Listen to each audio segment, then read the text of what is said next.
Hello everyone, Radhe Radhe. 30 अक्टूबर को है गोपाष्टमी। तो गोपाष्टमी के दिन पूजा किस प्रकार की जाती है, आप चाहें तो अपने घर पर भी सरल तरीके से पूजा कर सकते हैं। अगर आपके यहाँ पर गाय नहीं आती तो पूजा किस प्रकार की जाती है उसका वीडियो मैं ऑलरेडी अपलोड कर चुकी हूँ, आप उसे देख लें।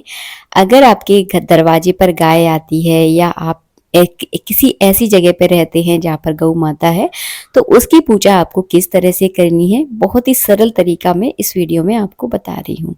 तो चलिए, हमारी गुनगुन दरवाजे पे खड़ी है, चलिए पूजा करके मैं आपको दिखाती हूँ। वैसे तो गोपाष्टमी पे गाय और उसके बछड़े की पूजा की जाती है, तो बछड़ा तो मुझे नहीं मिला। अगर आपको गाय और बछड़ा दोनों मिल जाए तो उनकी साथ में आपको पूजा करनी है। सबसे पहले आपको क्या करना है, और खासकर ये पूजा घर के दरवाजे पर अगर आप करते हैं तो आपके लिए और ज़्यादा लाभकारी है। अगर दरवाजे पर अगर गाय नहीं भी आ रही है तो आप गौशाला में जाकर भी ये पूजा कर सकते हैं, कोई दिक्कत नहीं है। तो हमने अपने गेट खोल दिए हैं। सबसे पहले गौ माता को जल चढ़ाया जाता है, लेकिन मैं जल नहीं चढ़ाऊंगी क्योंकि आज बहुत ज़्यादा ठंडक है। अगर मैंने गुनगुन के ऊपर जल चढ़ाया तो ये भाग जाएगी, फिर ये पकड़ में नहीं आएगी, तो हम जल नहीं चढ़ा रहे हैं। वैसे आज के दिन गौ माता को स्नान कराया जाता है जल से, लेकिन मौसम कुछ ऐसा हो रखा है कि अभी तो बहुत ज़्यादा ठंडक हो गई है, तो मैं नहीं करा रही स्नान, केवल मैं तिलक करूंगी। तो मैं रोली से जो है ना इसको तिलक कर रही हूँ। उसके बाद जो है ना मैं इसको चावल लगा दूंगी। और आज के दिन गौ माता के चरणों की पूजा होती है। कहते हैं गौ माता की जहाँ पे चरण पड़ते हैं वो जगह अपने आप में बहुत ज़्यादा पवित्र हो जाती है, तो उनके चरणों की पूजा आप ज़रूर करें। तो मुझे थोड़ा सा डर लगता है इसलिए मैं नहीं कर रही हूँ। मस्तक पे जो है ना इस तरह से तिलक लगा दूंगी, चावल चढ़ा दूंगी। इसके बाद आज के दिन गौ माता को बाजरे की रोटी खिलाई जाती है। अगर आपके पास बाजरा है तो उसकी रोटी बनाकर उस पर गुड़ रखकर आप गौ माता को ज़रूर खिलाएं। मेरे पास अब इस समय बाजरा उपलब्ध नहीं था, तो मैंने एक कटोरी ज्वार ले लिया है, उसमें मैं थोड़ा सा गुड़ रख दूंगी। अगर आपके पास ज्वार भी नहीं है तो आप गुड़ ज़रूर खिलाएं। आज गोपाष्टमी के दिन गौ माता को जलेबी या गुड़ खिलाने का शगुन होता है, तो मीठा ज़रूर खिलाया जाता है। तो अगर गुड़ है तो गुड़ खिला दीजिए, जलेबी है तो जलेबी आप खिला सकते हैं। तो चलिए हम अपने गौ माता को पहले खिला दें, और डायरेक्ट ज़मीन पर डाल के ना खिलाएं, इस बात का ध्यान रखें।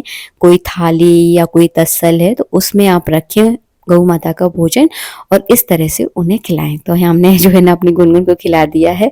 जब तक मैं इसको नहीं खिलाती ना, ये इस तरह से मेरी तरफ मुंह करती रहती, और मैं जो है ना वीडियो बिल्कुल भी नहीं बना पाती। तो मैंने जो है ना इसको सबसे पहले खिला दिया है। इसके बाद जो है ना आप करेंगे हम गौ माता की आरती। तो बस थाली झूठी हो गई थी तो मैंने थाली को अच्छे से साफ किया, और इसी थाली में मैं दीपक रख के गौ माता की आरती करूंगी। वैसे आज के दिन गौ माता के ऊपर पीले कलर की ओढ़नी भी उड़ाई जाती है, लेकिन हमारी गुनगुन ऐसी है, ये नहीं उड़ेगी, ये फेंक दी पता नहीं कहाँ फेंक कर आएगी। पहले के जमाने में क्या है, गौ को चराने के लिए ग्वाले होते थे, तो जो हम ओढ़नी गाय को पहनाते थे ना, वो ओढ़नी ग्वाले ले लेते थे। लेकिन आजकल तो ऐसा शहरों में तो खैर ऐसा सिस्टम नहीं है, गाँव में तो आज भी है। तो चलिए हम आरती कर देते हैं, और बस यहाँ पे मैंने सिर पे डाल लिया है पल्लू। तो बहुत सरल तरीके से गोपाष्टमी पर पूजा होती है। इस तरह से आप गोपाष्टमी पर पूजा जरूर करें। गौ माता की पूजा करने से हमें स्वर्ग की प्राप्ति होती है, हमारे बहुत सारे ग्रह अच्छे हो जाते हैं, हमारे जीवन में जितने भी दोष वगैरह लगे होते हैं उन दोषों में भी जो है ना शांति मिलती है।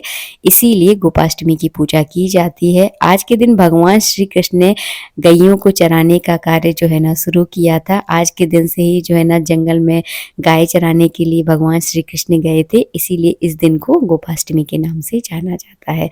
तो बस बहुत साधारण सी पूजा है, आप इजीली इस पूजा को कर सकते हैं। मैंने दोनों तरीके आपको वीडियोस में बताए हैं। आप अगर आपके यहाँ गाय नहीं आती तो घर में पूजा कैसे कर सकते हैं, अगर गाय आती है तो आप किस तरह से पूजा कर सकते हैं। तो बस 7 बार जो है ना इस तरह आरती की थाली आपको घुमानी है, और बस हाथ जोड़कर प्रार्थना करनी है कि गौ माता की कृपा हम सब पर बनी रहे।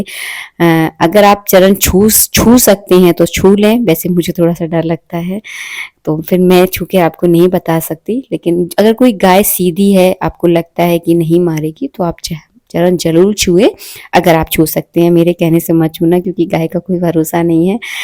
हर इंसान का अपना मतलब एक स्वभाव होता है। कई कई गायें बहुत जल्दी मारने लगती हैं, कई कई गायें बहुत ज़्यादा सीधी होती हैं। तो आप देख लें अपने हिसाब से, जैसी सुविधा हो उस हिसाब से करें।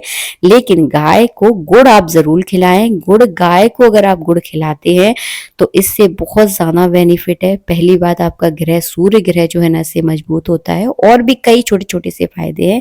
वीडियो का यहीं एंड करूंगी, मिलूंगी नेक्स्ट वीडियो में। राधे राधे, जय श्री राधे।